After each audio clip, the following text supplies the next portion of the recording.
Welcome to ప్రజాప్రతినిధి news. Siddipet జిల్లా దుబాకలో స్థానిక బస్టాండ్ వద్ద తెలంగాణ ముఖ్యమంత్రి రేవంత్ రెడ్డి అసెంబ్లీలో బీసీ ఎస్సీ బిల్లు ప్రవేశపెట్టిన సందర్భంగా కాంగ్రెస్ శ్రేణులు టపాసులు పేల్చి సంబరాలు జరుపుకుని ముఖ్యమంత్రి రేవంత్ రెడ్డి పలు మంత్రుల చిత్రపటాలకు పాలాభిషేకం చేశారు. ఈ సందర్భంగా కాంగ్రెస్ పార్టీ మండల అధ్యక్షులు కొంగరి రవి, చెక్కపల్లి పద్మయ్యలు మాట్లాడుతూ గతంలో తమ నాయకుడు రాహుల్ గాంధీ కామారెడ్డి పర్యటనలో ఏదైతే చెప్పారో బీసీ డిక్లరేషన్ అని చెప్పారో రాష్ట్ర సీఎం రేవంత్ రెడ్డి చట్టసభలో లోక్సభలో 42% బీసీలకు అమలు చేశారని అన్నారు.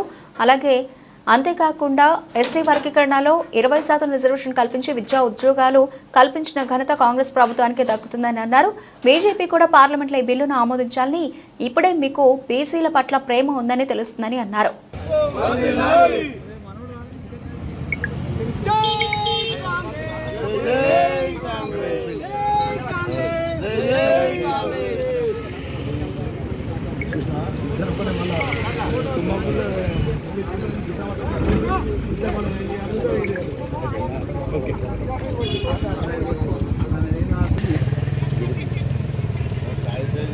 ఏమైనా స్లోగన్ సర్టిఫికేట్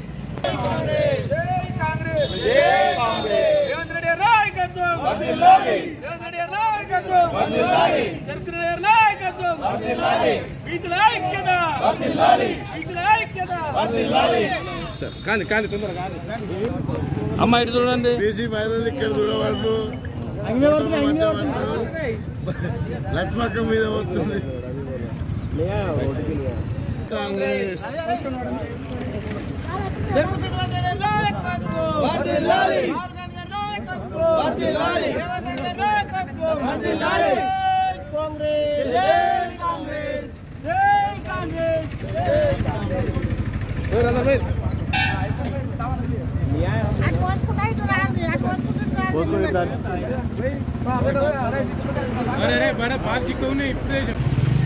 గతంలో మా నాయకుడు రాహుల్ గాంధీ గారు కామారెడ్డి పర్యటన సందర్భంగా బీసీ డిక్లరేషన్ ఏదైతే చెప్పిండో అదే తూచా తప్పకుండా మా గౌరవ ముఖ్యమంత్రి వర్యులు శ్రీ రేవంత్ రెడ్డి గారు చట్టసభలో శాసనసభలో బీసీ బిల్లు 42% బీసీలకు విద్యా ఉద్యోగ రాజకీయ అవకాశాలు కల్పించినటువంటి ఘనత కాంగ్రెస్ ప్రభుత్వానికే దక్కుతుంది.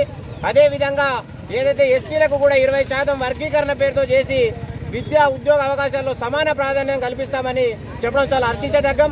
ఇదే విషయం పార్లమెంటులో కూడా గౌరవ బీజేపీ దాన్ని ఆమోదించాలి. తప్పకుండా మీ అంకిత భావంతో బీసీల పట్ల ఎంత ప్రేమ ఉందో ఈ బిల్లుతోటి తేటతెల్లమవుతుంది. మీరు కూడా దీన్ని ఆమోదింపజేయాలని కాంగ్రెస్ పార్టీ పక్షాన డిమాండ్ చేస్తా ఉన్నాం. బిల్లు ప్రవేశపెట్టడంతో మేము హర్షణ వ్యక్తం చేస్తున్నాము. మరి అలాగే ప్రధాని నరేంద్ర మోడీ గారికి కూడా కృతజ్ఞత తెలియజేసుకుంటున్నాము.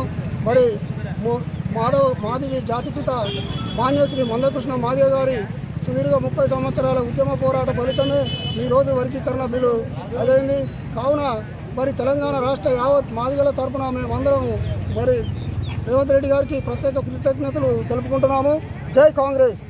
జై జై కాంగ్రెస్.